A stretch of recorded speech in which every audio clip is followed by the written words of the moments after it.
diseases against which their children have been protected by immunisation.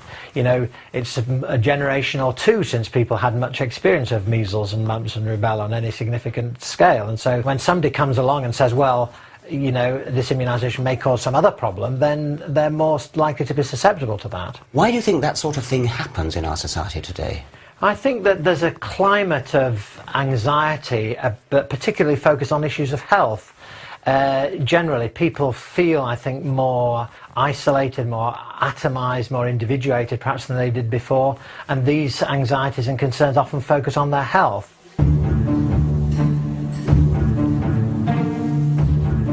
This is a paradox of early 21st century life. We now have the luxury of irrational anxiety about our health and can dabble in faddish, unscientific remedies precisely because scientific medicine allows us to live longer and more healthily.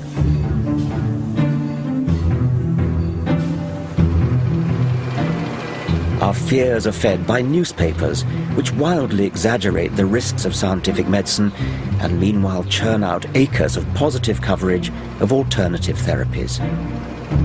In any other field, politics say, or the next move on interest rates, journalists would ask hard questions and demand answers.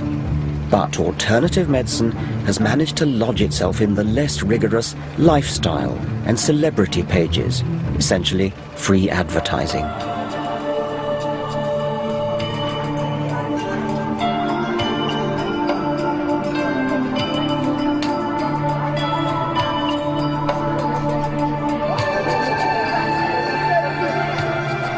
It's little wonder that alternative health fairs like this are flourishing across the country.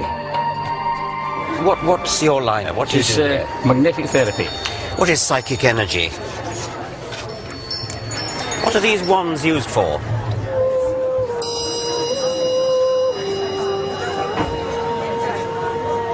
People may come here with real health problems, but what do they get? Remedies that appear to have no basis in science or evidence. People putting these in a cat's bed, they'll find the animals will go to the bed with the magnets in it. Has that been done properly with controlled trials, is it? No, not being controlled trials. They've got ancient wisdom that we don't. Right. I've always liked the saying that we should be open-minded, but not so open-minded that our brain falls out. So do we all have an angel hovering on our shoulder or something? Is that we have several. Right. Yes. Yes. Yes. Okay. How many have I got? Can you tell? Or Have you asked any angels to come close to you? No. No. Well, you haven't got any then. Oh. Okay. The idea is that we all have some form of angelic guidance, some form of guidance that help us travel our life path. You might need strength, you might need forgiveness, you might need hope all the way through your lifetime. And the angels, as we perceive them, are those energy bands. They're parts of ourselves, they're fragments of ourselves that we can call upon and amplify to help us walk our path. These energies are a little bit like tea.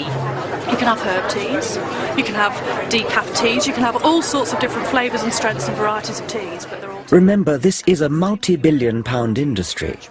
Yet 80% of alternative remedies have never subjected themselves to controlled scientific trials. They depend entirely on subjective word of mouth. Oh, that feels nice. Hunches and private feeling, which may be prone to bias or possibly even delusion. The scientific method, by contrast, tests with objective experiment and statistical analysis what is effective and what is not. Individual scientists may or may not be honest, but science, with its safeguards of peer review and repeating experiment, has scrupulous honesty built into it by design. Science replaces private prejudice with publicly verifiable evidence. Untested and unverified, yet desperately seeking credibility, alternative remedies follow in the rich tradition of organized religion and set up intricate belief systems. They substitute real science with pseudoscience.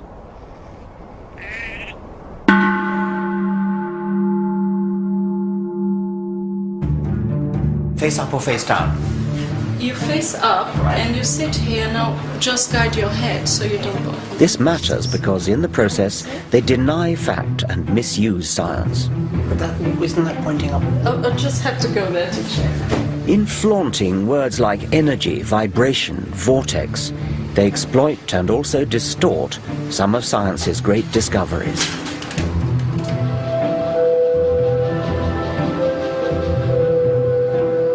The sleep, I'm sure, is therapeutic.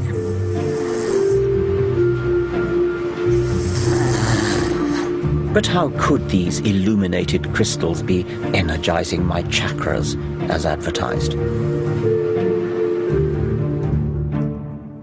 Manjir Samantha Lawton is a conventionally trained former GP who now speculates on the science behind alternative fads. She asserts that chakras in our bodies are something like black holes. Yes, as in the big ones that suck in everything in space.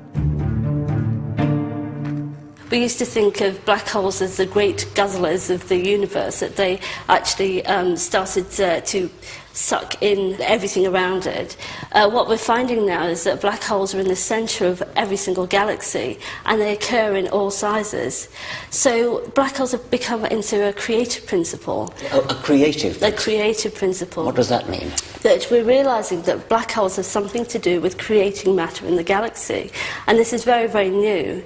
And what I'm suggesting is that black holes are creative at every level, even within our own bodies, which is what perhaps the chakras are. So whereabouts in my body might there be a black hole? Well, the idea from esoteric knowledge is that chakras are centres in the body that are spinning, which is why they're called wheels, chakras. And there are different colours and they relate to different parts of the body. So there are traditionally 7 chakras at different parts of the body. The universe is a deeply mysterious place and a deeply wonderful place, and scientists have always been struggling to understand it. Don't you feel that there's enough real mystery to investigate without importing what sounds to me horribly like mumbo-jumbo?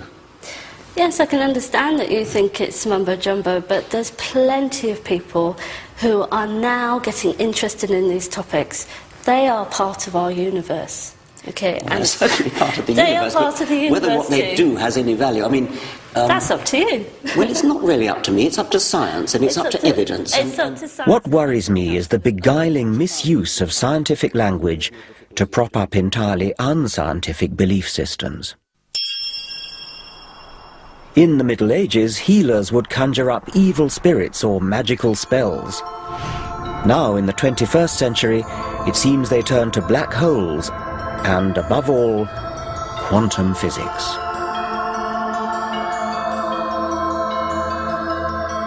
Quantum theory accounts for the anomalous behavior of light and atoms.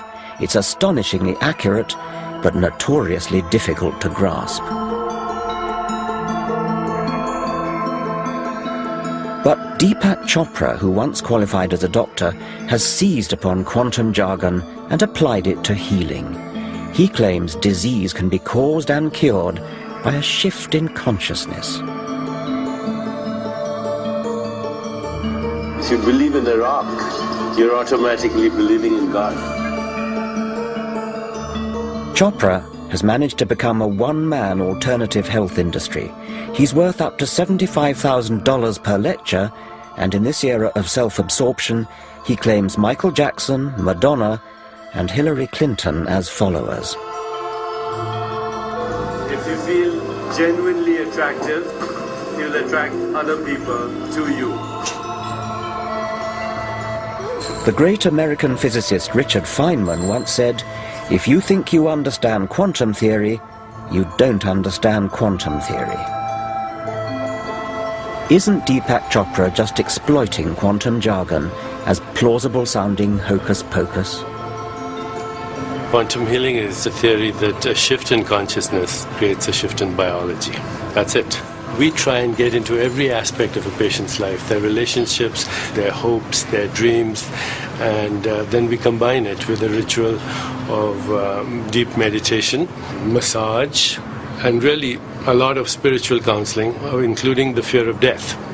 We think that many times patients feel healed even though they may die from a disease if they learn to go beyond their personal fear of death. And you can never do that unless you have a patient have a spiritual experience. Where did the quantum theory come into that? Oh, it's just a metaphor.